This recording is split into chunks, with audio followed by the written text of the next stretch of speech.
सुरुवातीला आपण पाहूया आज लक्ष वेधून घेणाऱ्या 3 महत्त्वाच्या बातम्या।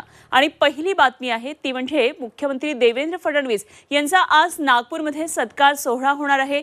यावेळी भाजपच्या इतरही आमदारांचा सत्कार केला जाणार आहे। केंद्रीय मंत्री नितीन गडकरी यांच्या हस्ते हा सत्कार सोहळा होणार आहे आणि संध्याकाळी हा कार्यक्रम असणार आहे। त्याआधी फडणवीस नागपूरमध्ये दुपारी पत्रकार परिषदही घेणार आहेत, त्यामुळे या पत्रकार परिषदेकडे आपलं लक्ष असेल।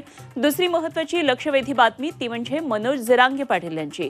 जरांगेंच्या भेटीगाठीच्या दौऱ्याचा आजचा दुसरा दिवस आहे। या दौऱ्यात जरांगे आलेगाव, परभणी आणि साळेगाव इथं भेटीगाठी घेणार आहेत। परभणी जिल्ह्यातल्या गावांचा दौरा संपल्यानंतर जरांगे हे संतोष देशमुख कुटुंबियांची भेट घेणार आहेत। तिसरी महत्त्वाची बातमी आहे ती म्हणजे एनडीए बैठकीची।